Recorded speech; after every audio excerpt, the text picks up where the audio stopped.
Okay, so this was originally meant for my French class final project. So the first version I made of this is in French.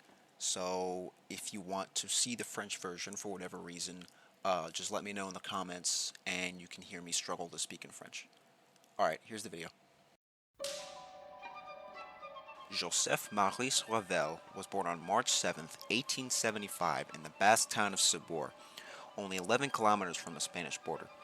His father, Joseph, was a semi-successful engineer, inventor, and manufacturer who had a keen interest in music. The family then moved to Paris 3 months later. At age 7, Ravel began taking piano lessons with Henri Guise and began studying harmony, counterpoint, and composition at age 12 with Charles René, a student of composer Léo Delibes. While he wasn't a child prodigy, the concept of music was very natural to Ravel. In 1888, he met a pianist named Ricardo Viñas, who became a lifelong friend and the foremost interpreter of Ravel's music. Some of his earliest influences include Wagner, Rimsky-Korsakov, and Erik Satie, whom he would be introduced to by his father. In 1889, at age 14, Ravel applied and was accepted into the Paris Conservatory. He also won a piano competition held by the Conservatory in 1891. Despite this, he did not stand out among his peers. He was not as good a pianist as Viñas, and he ultimately wanted to be a composer. His progressive political views were not well received by the conservative faculty, and he would be expelled from the conservatory in 1895. Ravel was later readmitted in 1897 and made incredible progress under Fauré, but was still not liked among other students, as well as director Théodore Dubois. He would be expelled again in 1900, and although he was allowed to attend classes as an auditeur, he would eventually abandon the conservatory in 1903. Those who had known Ravel during this time noted that he was indifferent to criticism, positive or negative, and the only opinions on music he valued were his own. He was very self-critical and a perfectionist. Some of his more known works written during this time include Scheherazade, Overture de Féerie, and Pavane pour un infante défunte. During his time in the Paris Conservatory, Ravel and a number of other artists formed a group called Les Apaches. The term was coined by Viñas, who noted the group's status as artistic outcasts. They would regularly meet until World War I, and members consisted of Ravel, Stravinsky, and Dafala. The music of Claude Debussy was very popular with Les Apaches. He was considered an impressionist composer, although he hated that label.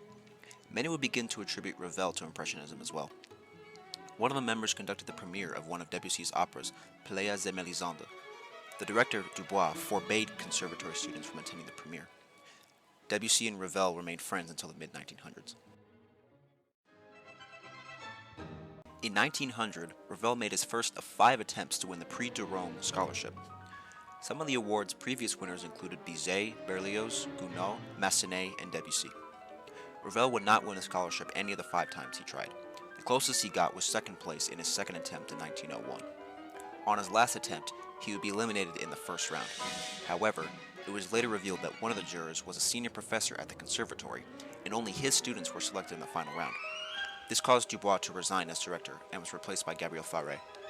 This would later cause a radical reorganization of the conservatory's operations. In 1871, an organization known as the Société Nationale de Musique was founded to promote rising French composers. Since the 1880s, it had been dominated by a conservative faction led by Vincent Dandy. In response, Ravel and other former students of Fauré founded their own modernist organization known as the Société Musicale Indépendante. Members of this organization included Zoltan Kodály, Ernest Bloch, Pierre Monteux, and Florent Schmitt. By the late 1900s, Ravel had developed a pattern of writing solo piano works and later orchestrating them. Some of those works included Pavane pour un infante défunte, the fifth movement of Miroir, and Le Tombeau de Couperin. He did not teach very often, but some of his students he taught included Manuel Rosenthal and Ray Vaughan Williams. George Gershwin asked Ravel for lessons, and after careful consideration, Ravel refused, saying that it would ruin Gershwin's style and gift for creating melodies. In 1909, Ravel was commissioned by Sergei Diaghilev to write a ballet for his opera company, Ballet Russe. The piece was known as Daphnis et Chloé. During composition, the collaborators frequently disagreed, and the performance was under-rehearsed. It was not well received and was withdrawn from the Ballet Russe. Today, it lives on as a concert piece. At the outbreak of World War I, Ravel wanted to enlist in the French Air Force. He was rejected due to his age and previous health problems. He was eventually enlisted in 1915 at age 40 into the 13th Artillery Regiment as a lorry driver. During his time in the war, he would have a number of health problems, some of which nearly killed him. This included insomnia, digestive problems, frostbite in his feet, and he had to get a bowel operation due to amoebic dysentery. This was also around the time his mother died, which left him in despair. Also during the war, Dubois, Dandy, and Camille Saint-Saëns would form the Ligue nationale pour la défense de la musique française, which campaigned for banning performances of contemporary German music. Ravel declined to join the League, and the League responded by banning his works from their performances. Vive la France! Sorry. After Debussy's death in 1918, Ravel would later become France's leading composer. He was offered the Ordre National de la Légion d'Honneur in 1920, but he declined. Despite this, a group known as Les Six viewed him as an establishment figure, with Satie himself saying, "Ravel refuses the Légion d'Honneur, but all his music accepts it." In 1920, Ravel wrote La Valse, which depicts the birth, height, and death of the Viennese waltz. Other works written during this time include Tzigane for violin and piano, and an orchestration of Pictures at an Exhibition by Mussorgsky. In 1928, Ravel made a 4-month tour of North America. He was paid $10,000 and a large supply of Gauloise cigarettes. Before a performance in New York, the crowd gave a thunderous applause as he took his seat.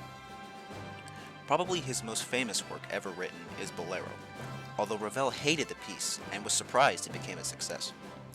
He would later say to Arthur Honegger, a member of Les Six, "I've only written one masterpiece, Boléro. Unfortunately, there's no music in it."